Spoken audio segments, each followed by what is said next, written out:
welcome to our Fall 2019 Fine Arts and Foreign Languages Mid-Semester Showcase. We're super excited that you're all here. I see several ones and twos, seats empty here in the center section here. So maybe if you could slide in and make some room for people. We try not to have people sitting on the side. So we're gonna pack it in. I really appreciate that. I'll go through a couple other things after our first set plays. But if you're here for music appreciation or jazz, you need some kind of a signature or a sign-in, just make sure you come and see us at the end, and I'll remind you about that once we go. So yeah, pack it on in, please. I really appreciate that. We got to keep these free down here, so we'll do the best we can.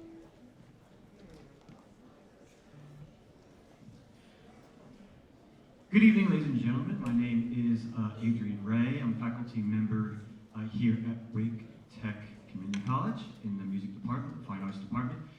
What we're going to do today is, what you see before you over here is a kind of a,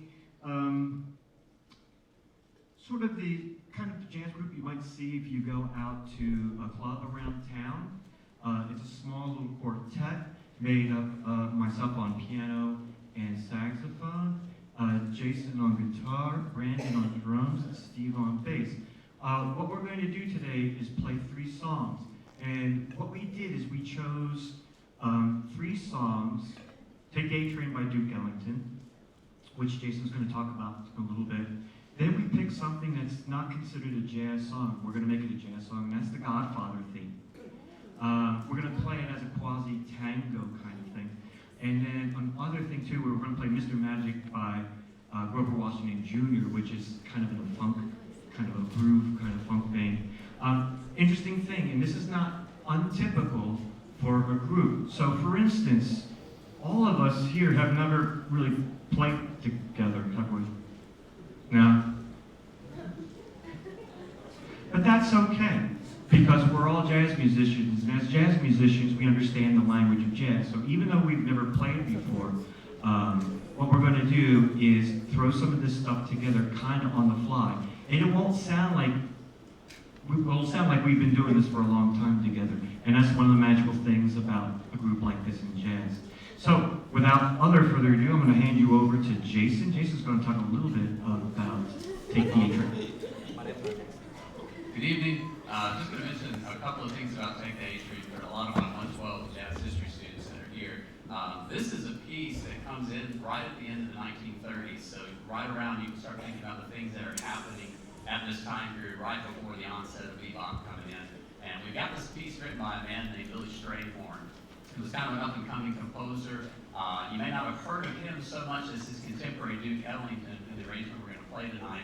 But Duke was rather impressed with Billy and actually offered him a job to come into New York City from Pittsburgh, where he was living, and even paid the money for the fare on the subway line for him to come in.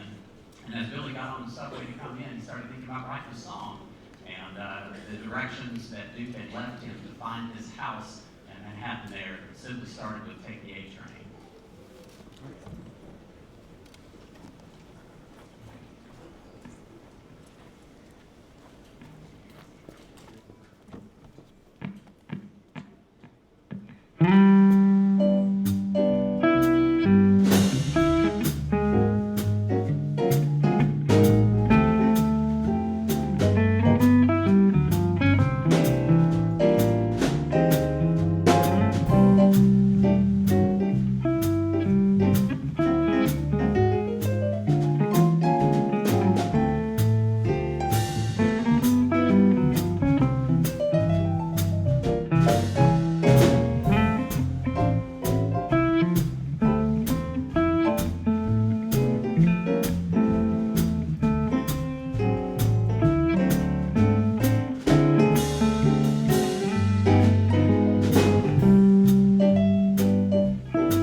Adrien, Joceline, Faye, and Brenda. Thank you very much, I really appreciate it. We're going to do a set change. We're going to set things up on the stage, please. So nice to see so many of you here again tonight.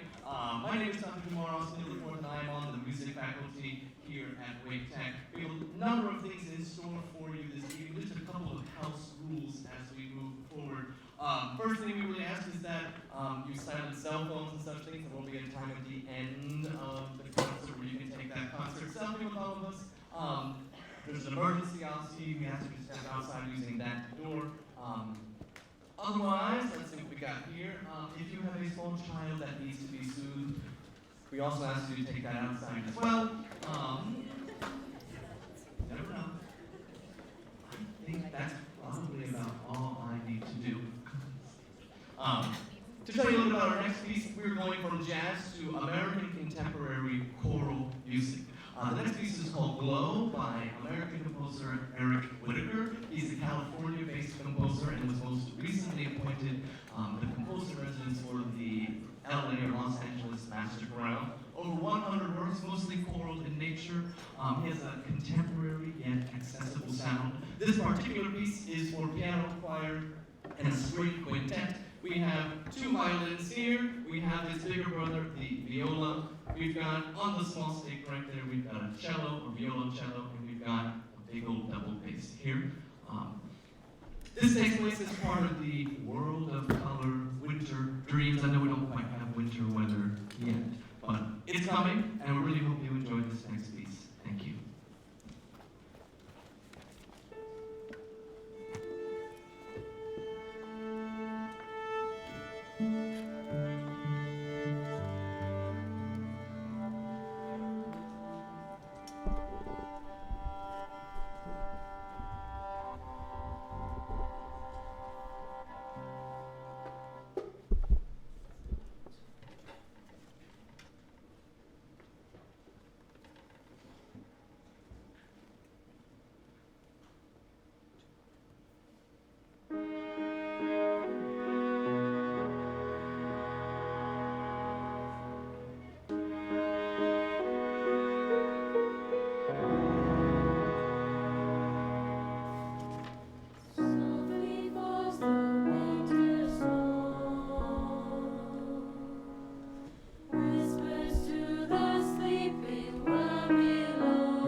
next piece, I believe we have a new addition to our concert, something a little outside the ordinary, but I think you'll really enjoy it. I believe this next item is a little bit of, I don't want to say too much, but it's French slam poetry.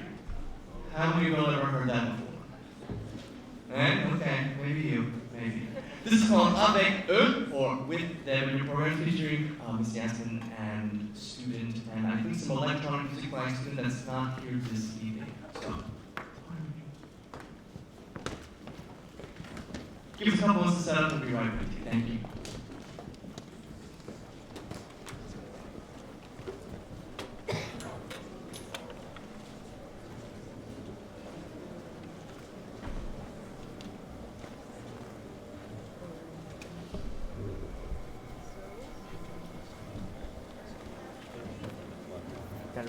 Yes, sir. This over here, that corner right here. Right out.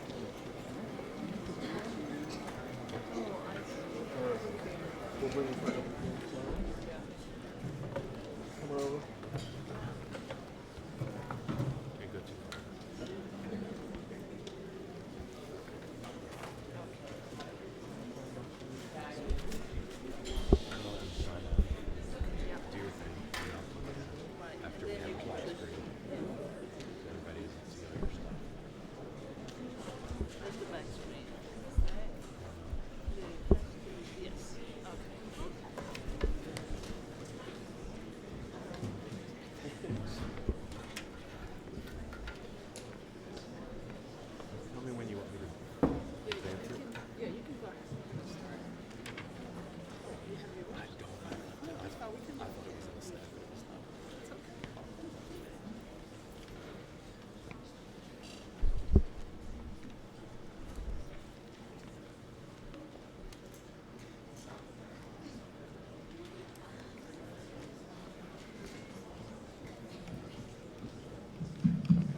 My name is Patrick Lackey, and I'm a student.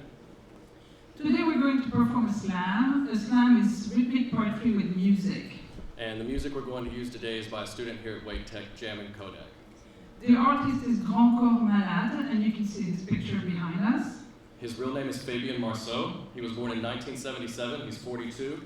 He was interested in sports and wanted to play basketball, but after he dived into a shallow pool, he became paralyzed. He spent a year in physical therapy and is now able to walk again, although he walks with a cane. Writing was his second passion. He started writing when he was 15. It was after his accident that he started writing poetry and slams and became famous in 2003. And this is when he started using his stage name, Grand Corps Malade, which means tall, sick body, in reference to his handicap and his height. He's well known in France, where he has 3 albums with several slams featuring other famous French performers. The one we're going to perform today is called Avec eux, which means with them. I'm sure my French students here know that. And he talks about his long-time friendship with his old friends.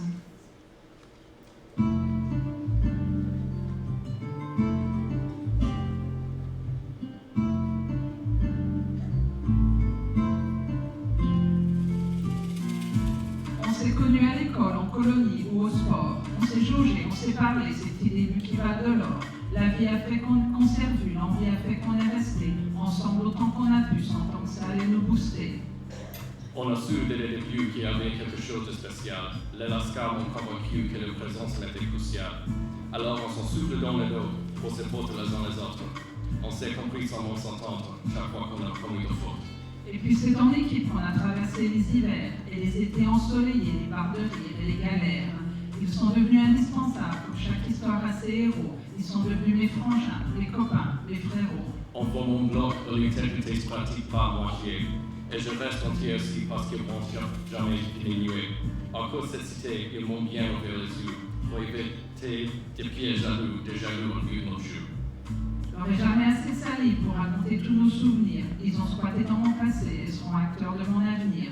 On a tellement d'histoires ensemble, j'ai l'impression d'avoir 100 ans. Nous on se kiffe. Et ça s'entend. On fait du bruit. Et pour longtemps. On se dépense beaucoup, même avec moi loup dans la poche. L'adversité, on la connaît, on en a fait un temps proche. J'ai tellement squatté le caisse qu'on croyait j'y hérité. C'était notre coffre-fort où toutes nos idées s'habitaient. Avec eux, j'ai moins de failles. Avec eux, je me sens taille. Avec eux, rien s'attaille. Ça tient chaud quand il caille. Avec eux, j'ai moins de failles. Avec eux, je me sens taille. Bien posé sur le rail. On a la dalle et on graille. Avec eux, on a écrit quelques belles pages de notre histoire. Je vous assure, c'est pas fini. Il suffit de nous voir pour le croire. À vouloir faire des trucs ensemble, en fait, ce qu'on a le mieux réussi, c'est de fabriquer une amitié. Pour ta perpète. Et sans sursis. Avec eux, on cherche tout le temps, on est toujours au 400 coups. Mais les meilleurs moments, c'est quand même qu'on fait rien du tout. Capable de rester 4 jours à la terrasse d'un café. On se nourrit sans ensemble parfait. Pour nous blâmer, c'est ta fait. Je crois que c'est avec eux que j'ai passé le plus de soirées. Certaines bien réussies, mais la plupart un peu foirées. Pas la bonne tête. Pas la bonne ça. Ou pas assez accompagné. Mais rentrer en boîte pour secret, c'était jamais gagné.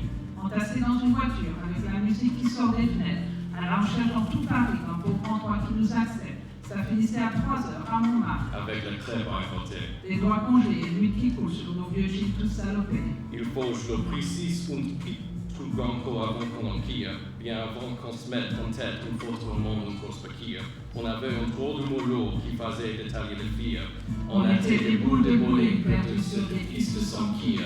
Rétrospectivement, je vois s'appeler comme des charclots. Assez de négocier alors que la date était clos.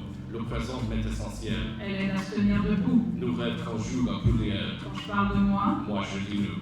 avec eux j'ai moins de failles. Avec eux, je me sens taille. Avec eux, rien s'attaille. Ça tient chaud quand il caille. Avec eux, j'ai moins de failles. Avec eux, je me sens taille. Bien posé sur le rail. On a la dalle et on craille. Avec eux, j'ai moins de failles. Avec eux, je me sens taille. Avec eux, rien s'attaille. Ça tient chaud quand il caille. Avec eux, j'ai moins de failles. Avec eux, je me sens taille. Bien posé sur le rail. On a la dalle et on craille.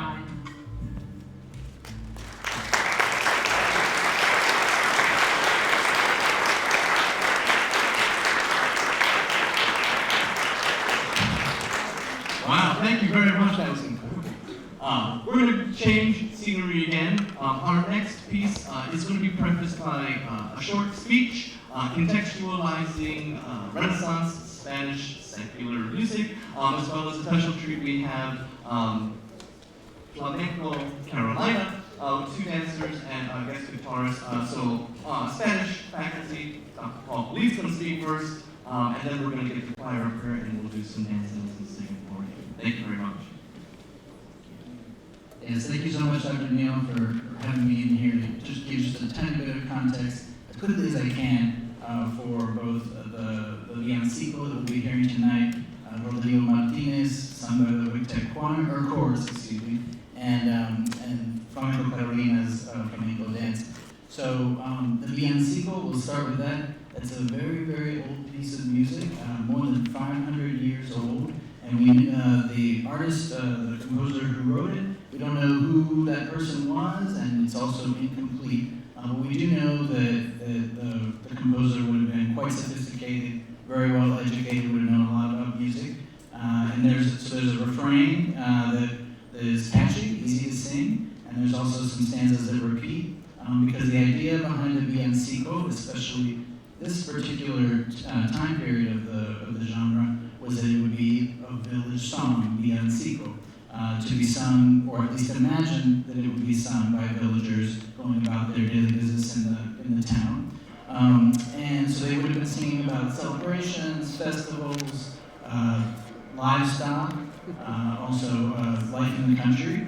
And this particular villancico, Rodrigo Martinez, is about a cow herd named Rodrigo, and the song tells us, is very, very good looking, but unfortunately that may be his main positive attribute, because otherwise he doesn't appear to be the brightest cow herd out there.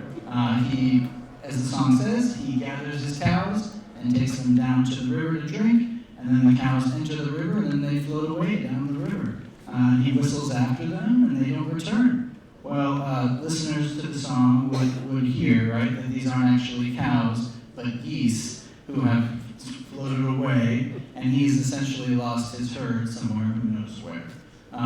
So today, this might seem a little bit maybe in bad taste to laugh at someone who can't tell the difference between geese and cows. But back in the Renaissance, this would be a very common theme, the theme of human folly, making fun of human ignorance and human mistakes. And so this, and I don't think in the 500 years since that we've necessarily changed that much, because I know plenty of doctors who enjoy doctor jokes, lawyers who don't mind lawyer jokes, and these cowherds 500 years ago would have surely enjoyed a good joke about their profession, kind of an inside joke, right?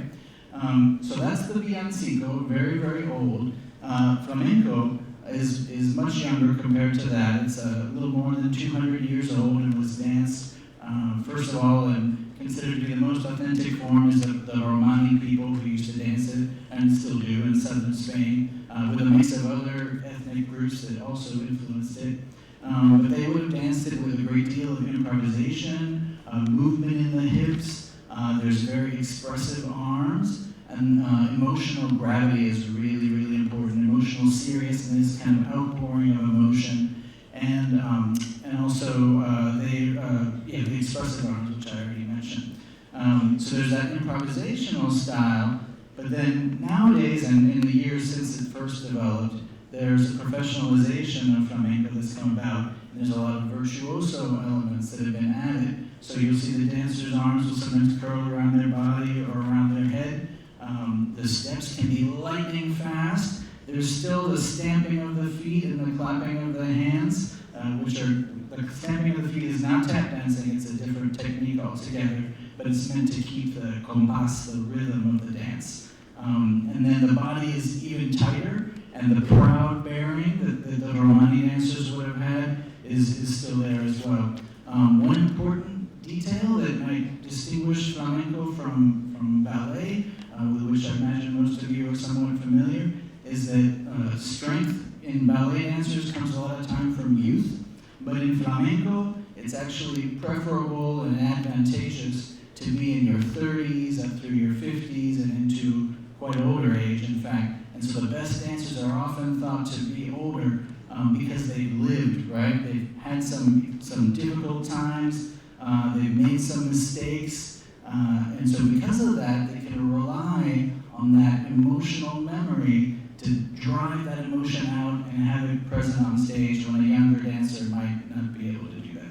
So when we see these pieces side by side, these two performances, what's interesting about them is how different they are, right? We have one that's very, very old and is intended to be funny, and one that's quite a bit younger and depends on on emotional seriousness. So how do we bring these two together? Well, thinking about it, they actually seem like two sides of the same coin, because if you made a mistake and maybe lost your cows somewhere out there, you have two options, right? You can be like Rodrigo and maybe try and find a way to laugh about it, or you can maybe give a really intense performance of one kind or another and try to get all that negative emotion out so that you can move on and find those cows, right? So without further ado, we give you the Wake Tech Chorus and Rodrigo Martinez, the Villancico, and Flamenco Carolina with Flamenco Dance.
Thank you all very much. Another set change approaches. And I believe this time we are staying in Hispanic heritage, no, we're not, yes, but we're going to a different part of the globe. We have first some contextualization and some speaking on Venezuelan life, art, and culture, followed by a piano piece. So if you'll stay with us just a few more minutes, we'll have that set up and ready to continue. Thank you very much.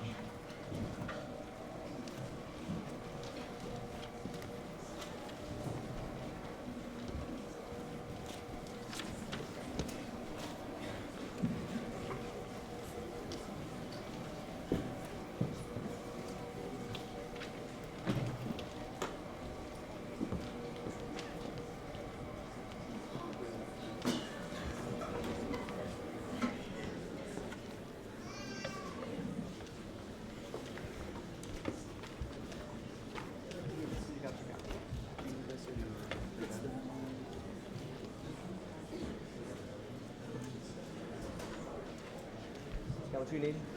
We're good.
Good evening, ladies and gentlemen.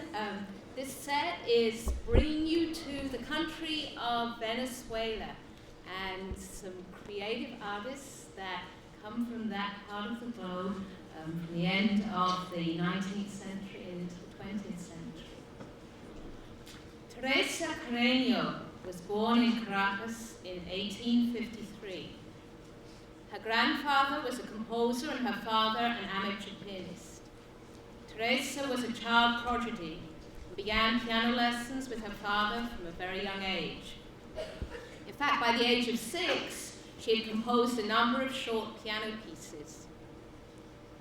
Hoping to see his daughter become famous, Teresa's father moved the family to New York in 1862, where she gave her debut performance at Irving Hall.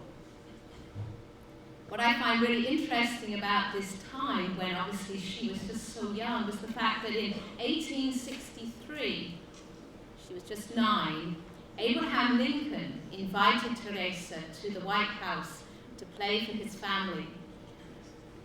After she performed pieces of her own choice, the president decided that he would like to hear one of his favorite pieces and asked her to play Listen to the Mockingbird, which she did, and then improvised a whole series of variations until she could no longer play.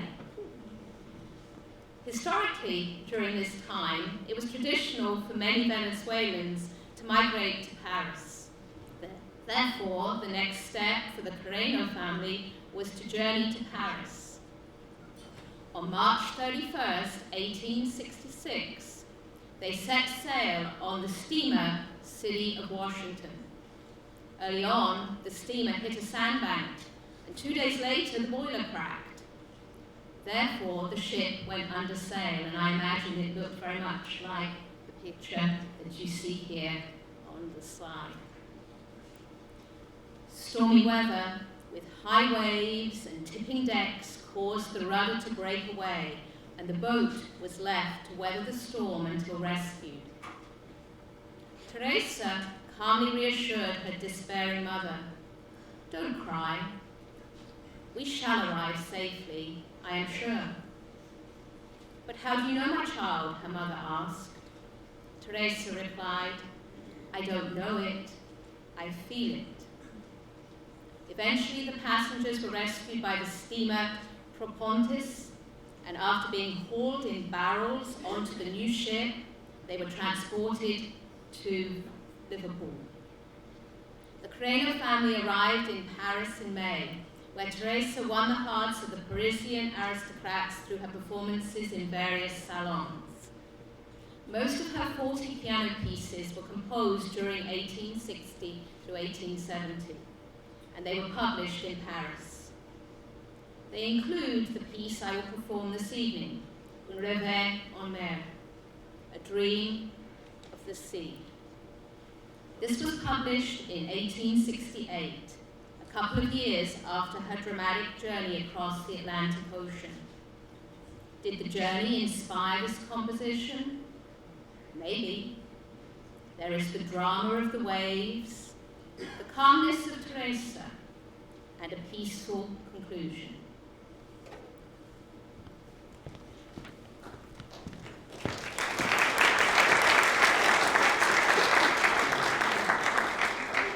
Thanks so much to Dr. Boyce for including me in the program this evening. And I'm going to talk about another Teresa, another Venezuelan Teresa. That's Teresa de la Parra. And she was a novelist, and her family spent a lot of time both in Venezuela on their sugarcane plantation and also in Paris. And while she was in Paris, she admired a lot of French authors, and especially French women writers and poets. And she developed in her writing some of the same themes that other 19th century authors were developing, namely the question of the role of women in society and whether or not a young, intelligent, educated woman could avoid getting married, just like Teresa, she never got married, and still maintain respectability without ever taking on those roles of the wife and the mother, which she had no interest in doing.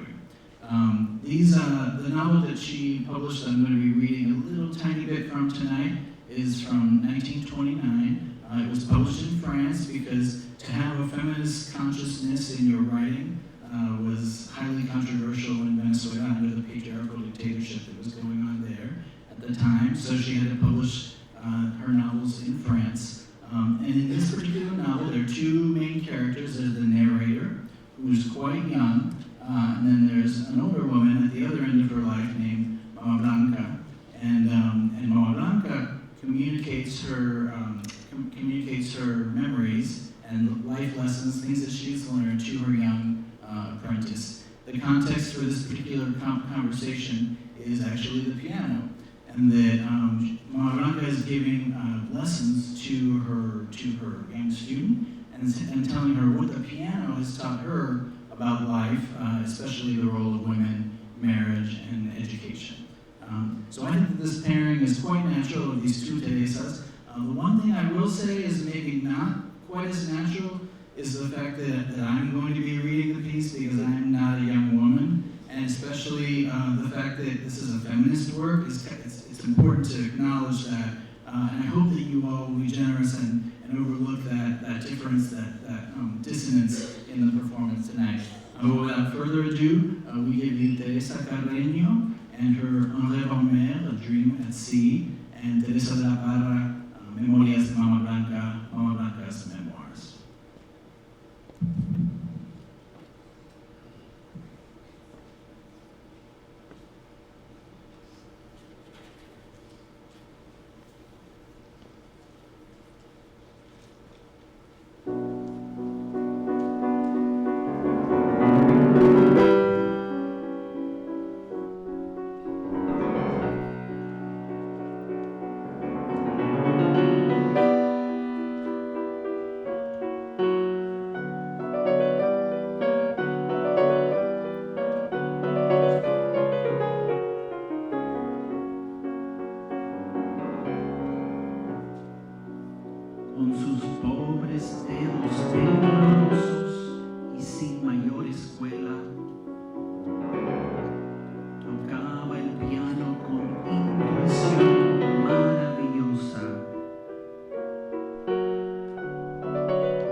Ven y no lo olvides, este es el único marido que da ventajas y no deja remordimientos ni busca enemigos.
I'll stand up here. I have a loud voice. Everybody hear me? Okay. I can hear myself. I'm Robert McHugh. I'm an art historian here in the department, and I'm here to talk to you today about a very interesting artist called Armando Rivera, who it's a very interesting life. So I appreciate you coming tonight. And the title of my presentation is, as you can read, Unphotographable, The Life and Art of Armando Rivera. As an art historian, part of my job is to explore not only interesting works of art and their meaning, but I get to dig into the experiences of fascinating people and their lives, which can be so different from mine. It's a rewarding pursuit that builds linkages between me, my students, and the big world beyond these walls. So tonight's topic is the unique life and artworks of Armando Rivera, who, despite his importance in the development of modern art in Latin America, is relatively unknown outside of his home country of Venezuela. So far, we've looked at two artists who have explored musical and literary territory in Europe for inspiration. Rivera is no exception to this, but his unique journey brings him to an entirely new world of his own invention. He did it his way. As many artists do, he began his career in the conventional world of traditional art, following centuries of old tradition and appropriate subject matter and noble intentions. Born in 1889 as a child, Rivera was often sick, even suffering from typhoid fever, and his parents saw him more as an inconvenience rather than as a gift. He sought solace in craft, drawing, and painting. He was trained in traditional art at the Fine Art Academy of Caracas, but as great artists do, he was always looking for an escape to something new. He applied for and received a fellowship to study in Spain, where he was simultaneously drawn to the alluring sensuality of Spanish master Francisco Goya, as well as to the modern bright colors and striking freshness of French Impressionism, as we see in these two paintings. To him, the power of color was his path forward. This early work on the left is probably his most well-known. It's called The Cave, or La Cueva, and it shows how his painting developed while he was in Spain. On the right is Goya's clothed Maha, as opposed to the naked Maha, which is another version, which the artist saw in the Prado in Madrid. Rivera reworks the subject into a new scene with a mysterious, dreamy atmosphere. This ambiance would come to characterize his paintings throughout his career. The striking blue shows the artist's interest in the raw, psychological intensity of color. Interestingly, this trip to Spain coincided with the centenary of Venezuela's independence from Spain. And so, like many Venezuelans, the artist simultaneously explored European influence while remaining squarely focused on his own independent and proud identity as a Latin American. So he left the cosmopolitan atmosphere of Europe to seek another escape, but it was an escape back to Venezuela. He returned home to set up his new studio just north of Caracas in a coastal town called McHugh. It wasn't just a studio, though. It was an idyllic paradise he called El Castillete, which was literally a small complex of thatched huts set up in the jungle next to the beach. He and his lifelong companion and muse, Juanita Rios, would live there together for most of his life. There, Rivera dreamed of a pure existence, living close to the earth, and created artworks undisturbed by the modern world. He imagined life like an indigenous person living in the jungle before Columbus's arrival.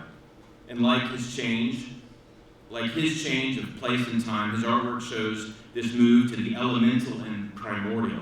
He embraced simultaneously the power of color, but in a very much more simpler way than before. These paintings, Macuto Beach and Daughter of the Sun, show typical works of this period. They're shockingly bold and elemental. The spare palette, composed mostly of white, is meant to show the blinding glare of the tropical sun on the beach in front of his home. About these paintings, he said, "I've succeeded in finding simplicity and the caress of austerity.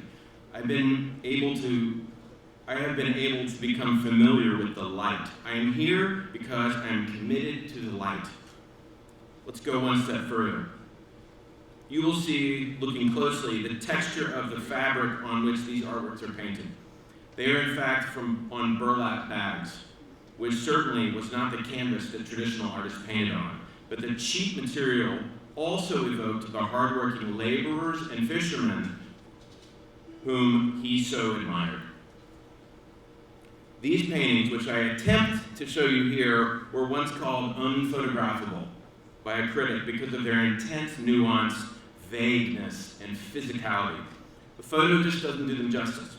The painting is more like an object. It's a thing made with hands, cloth, wood, and scrubbed with a brush, paint, and oil.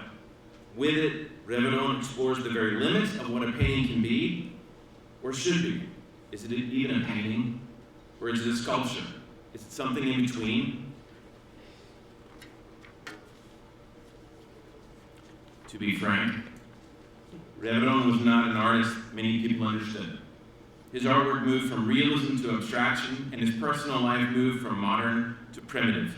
He was an eccentric. He was fiercely independent as an artist, and with his subjects, and lived in a world brought out of his own imagination. His Castillete was not just an escape, it was a world that he invented. Beginning in the 1930s, Rivera created more figural paintings than landscapes, and he populated his scenes with both real and imagined people. In fact, as you can see, Rivera and his companion Rios literally created life-size dolls that appear repeatedly as characters in his paintings. Rios tells us that they were made because of a lack of available human models. But he gave them all names and even arranged them in a breezy cafe setup in the Castillete. To our mind, these dolls, his muñecas, as he called them, are of course really creepy, right? But their strangeness gives us perspective into the mind of a man who searched for order and control in an ever-changing, modernizing world. His paintings show us those difficulties, with almost invisible landscapes, strange and unknowable people, and a search for a pure and authentic identity. Riveron's life was not without its hardships, which might explain his quest for artistic purity and, can I say, personal purity. He suffered 2 mental breakdowns, and in the last years of his life was diagnosed with schizophrenia. For him, and for many, his artworks, his home, and the world he created was his refuge and remedy. Because his paintings have been linked to his emotional state, he has even been called a second Van Gogh. Instead, though, I would rather consider him an artist who stands proudly on his own terms. His uniqueness did not go unnoticed.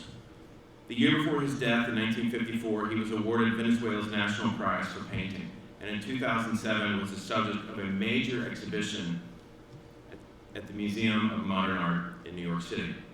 Unfortunately, many artists have to die before they become famous, as you know. I'll close by showing you one of Riveron's most radical works, The Tree, El Árbol, which he completed in 1931. This painting, which only barely indicates a tree, seems to slowly make its appearance visible to the viewer. It takes some effort and patience to see it clearly. It even seems unfinished. After a moment or two, we see the vague form of what might be tree branches and foliage towards the center of the canvas, perhaps swaying in the intense light. A beach slowly makes itself apparent to the left. Riveron does not tell us everything. He makes us think about what we're seeing. We might even squint our eyes, trying to understand what he's showing us. But with all its mystery, vagueness, and blinding luminosity, this painting has been described as, quote, a pure expression of light as the essence of the universe. Think about that. It is so simple, and that is its strength. It exists between the ephemeral and timeless. It's a balance that's not easy to achieve, but that's where Riveron wants to take us. And that's where artists take us. They lead us into unexplored territory by pushing what is possible, painting what has never been painted, but has probably been felt, and even photographing the unphotographable. Let's look at what they want to show us. Thank you.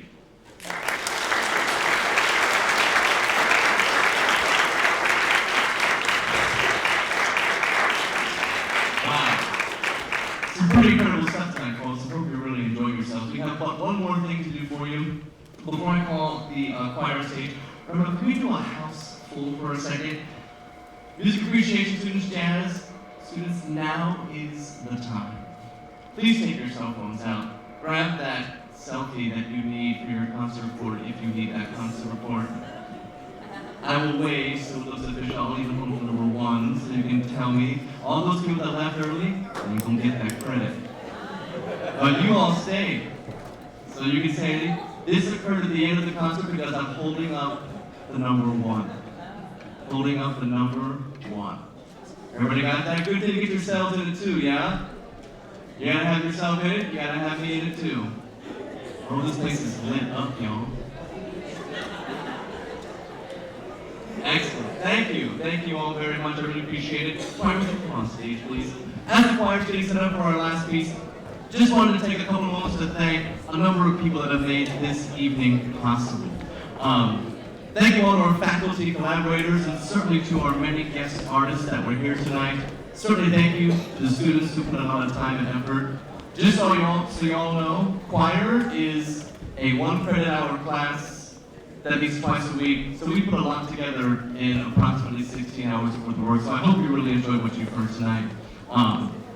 Also want to thank our administrators. We have a lot of administrative support. Everyone from deans, administrative assistants, and so forth. And certainly our house staff, Mel, and our fine ushers from student government. We really appreciate the work you put in for us tonight. We couldn't do it without you. And finally, we'd like to thank all of you for staying with us.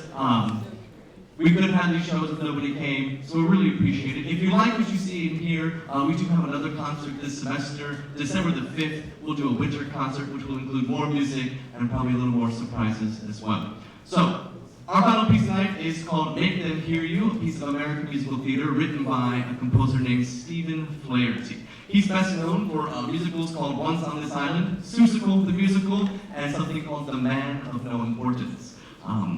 This particular musical is called Ragtime, premiered in 1998, I believe, and features the intertwining stories of turn of the 20th century America with African Americans, upper-class white Americans, and Eastern European immigrants. Throughout the course of the show, one of the characters, his name is Coalhouse Walker Jr., he finds himself at the center of a plot for domestic terrorism. And he is in a unique position to defuse the situation. So he does so by convincing the people on the brink of destruction that violence is not an appropriate response to injustice, and that with the power of the words and through telling their story to everyone, including their families and children, that progress in this country can be made. We really appreciate your time with us tonight, and we hope you enjoyed what you've heard. Thank you very much, and we'll see you soon.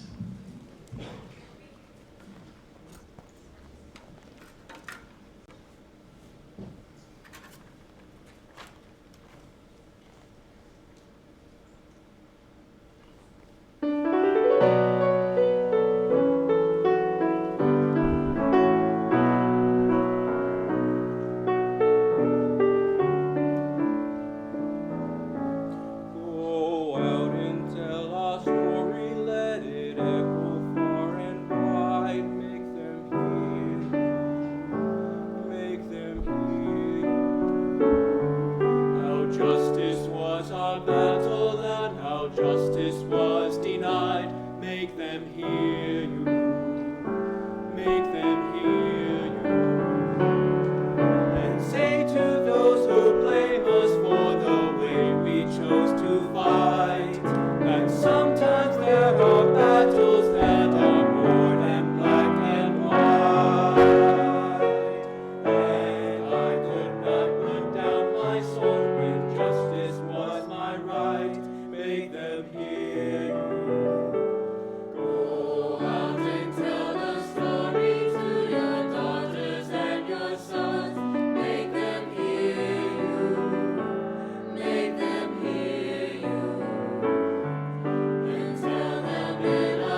see you next time. There's something.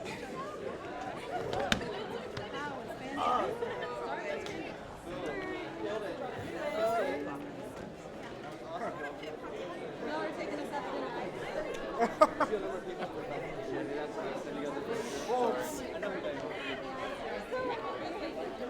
That was great. That was great. I love that song so much. Honestly, right after that.